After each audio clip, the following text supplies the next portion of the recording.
ಆಗಿದೆ ಸರ್. ನನಗೆಲ್ಲೋ ಒಂದು ಕಡೆ ಮೆಸೇಜ್ ಸಿಕ್ಕಿದೆ. 2 ವರ್ಷ ಒಪ್ಪಂದ ಆಗಿರೋದು ಸತ್ಯ.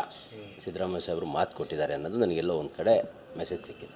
ಪ್ರಯತ್ನ ವಿಫಲವಾದರೂ ಪ್ರಾರ್ಥನೆ ವಿಫಲ ಆಗಲ್ಲ ಅಂತ ಇದ್ದಾರೆ. ಈಗ ಡಿ.ಕೆ. ಶಿವಕುಮಾರ್ ಅವರು ಆಧ್ಯಾತ್ಮದಿಂದ ಹೇಳ್ತಾರೆ, ಪ್ರಯತ್ನವೂ ವಿಫಲ ಆಗಲ್ಲ, ಪ್ರಾರ್ಥನೆಯೂ ವಿಫಲ ಆಗಲ್ಲ, ಒಳ್ಳೇದಾಗ್ತದೆ. ಅಲ್ಲ, ಈ ಎಲ್ಲ ಶಾಸಕರು ಪ್ರಾರ್ಥನೆ ಮಾಡ್ತಾರೆ, ನೀವು ಸಹ ವಿಶೇಷವಾಗಿ ಪ್ರಾರ್ಥನೆ ಮಾಡ್ತಾ ಇದ್ದೀರಿ ಅಂತ ಕೇಳ್ಕೊತೀವಿ. ನಾನು ಹೇಳಿದ್ನಲ್ಲ, ನಾನು ಯಾವತ್ತು ಡೇ ಒನ್ನಿಂದ ಅವರ ಅನುಯಾಯಿ, ಅವ್ರ ಫಾಲೋವರ್ಸು, ಅವ್ರು ಒಳ್ಳೆಯದನ್ನೇ ಬಯಸೋನು. ಅವ್ರು ಮುಖ್ಯಮಂತ್ರಿ ಆಗಬೇಕು ಅನ್ನೋದರಲ್ಲಿ ಮೊದಲಿಗ ನಾನೇ ಮಾಧ್ಯಮದಲ್ಲಿ ಮೊದಲನೇ ದಿನವೇ ಪ್ರಮಾಣವಚನ ಅವರ ಹೆಸರು ತಗೊಂಡಿದ್ದೀನಿ. ನಮ್ಮಂಥ ಯುವಕರನ್ನ ಇವತ್ತು ಪಕ್ಷದಲ್ಲಿ ಮುನ್ನೆಲೆಗೆ ತಂದು ಶಾಸಕನಾಗಿ ಮಾಡಿದ್ದಾರೆ. ಅಂಥವ್ರು ಮುಖ್ಯಮಂತ್ರಿ ಆಗಬೇಕು ಅನ್ನೋ ಬಯಸಿದ್ರೆ ತಪ್ಪೇನಿಲ್ಲ. ಅಲ್ಲ, ಈಗ ಹೈಕಮಾಂಡ್ ಮನವಿ ಮಾಡಿದ್ದೀವಿ, ನೋಡೋಣ ಅವ್ರು ಏನು ತೀರ್ಮಾನ ತಗೊಳ್ಳಿ.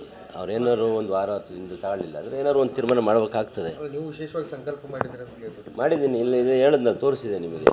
ಒಂದು ಇದನ್ನು ವ್ರತನೂ ಮಾಡ್ತಾಯಿದ್ದೀನಿ ಅಂತೇಳಿ ಮಾಡ್ತೀನಿ. ನಮಗೆ ಒಳ್ಳೇದಾಗಬೇಕು, ಒಳ್ಳೆ ನಾಡಿಗೆ ಒಳ್ಳೇದಾಗಬೇಕು, ನಮಗೆ ಕಾನ್ಸ್ಟಿಟ್ಯೂನ್ಸಿ ಒಳ್ಳೇದಾಗಬೇಕು, ನಮಗೆ ಬಯಸಿದವ್ರು ಒಳ್ಳೇದಾಗಬೇಕು ಅಂದರೆ ಏನಾದ್ರು ಒಂದು ಮಾಡಲೇಬೇಕಾಗ್ತದೆ. ಯಾಕಂದರೆ ದೈವ ಬಲ ನಂಬರ್ ನಾವು. ಹಂಗಾಗಿ ನಿಮ್ಮ ಮಾತುಕತೆ ಸರ್ ಹೈಕಮಾಂಡ್ ಬಂದಾಗಿದೆ ಸರ್. ಹೈಕಮಾಂಡ್ ಅಷ್ಟೊಂದು ಅಸಮರ್ಥ ಆಗಿರ್ತದೆ ಹೇಗೆ ಅಂತ ಸರ್? ಅಸಮರ್ಥ ಅಲ್ಲ, ಮೇಲಿನ ಮೇಲೆ ಚುನಾವಣೆಗಳು ಬರ್ತಿದೆ, ಮೇಲಿನ ಮೇಲೆ ಬೇರೆ ಬೇರೆ ಕಾರ್ಯ ಒತ್ತಡದಲ್ಲಿ ಹೈಕಮಾಂಡ್ ಇದೆ. ಆದರೂ ಸಹ ಅದ್ರ ಮಧ್ಯದಲ್ಲಿ ಇದನ್ನು ಪರಿಗಣಿಸಿ ಮೊದಲನೇ ಆದ್ಯತೆಯಲ್ಲಿ ಬಗೆಹರಿಸಿದ್ರು ಉತ್ತಮ. ಅಲ್ಲ, ರಾಜಕೀಯ ವಲಯದಲ್ಲಿ ಹೆಂಗೆ ಚರ್ಚೆ ಆಗ್ತಾ ಇದೆ, ಸಿದ್ದರಾಮಯ್ಯ ಹೈಕಮಾಂಡ್ಗೆ ಅನಿವಾರ್ಯ, ಡಿ.ಕೆ. ಶಿವಕುಮಾರ್ ಅವರು ಅಸಹಾಯಕರಾಗಿದ್ದಾರೆ. ಪ್ರತಿಯೊಬ್ಬ ಕಾರ್ಯಕರ್ತರು ಹೈಕಮಾಂಡಿಗೆ ಅನಿವಾರ್ಯ.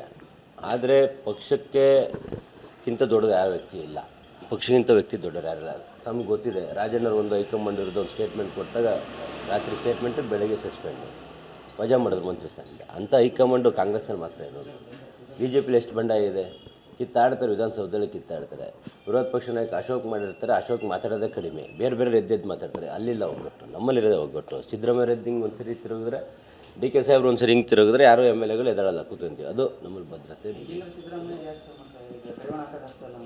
ಕಡಿವಾಣ ಹಾಕೋಕ್ಕಾಗ್ತಾ ಇಲ್ಲ ಅಂತಲ್ಲ, ಈಗ ಆಗ್ತದೆ ನೋಡ್ರಿ, ಆಗ್ತದೆ. ಎಲ್ಲದಕ್ಕೂ ಸಮಯ ಅನ್ನೋದು ಬರ್ತದೆ. ಅಲ್ಲ, ನೀವು ಸ್ಟೇಟ್ಮೆಂಟ್ ಕೊಡೋದಕ್ಕೆ ನಿಮ್ಗೊಂದು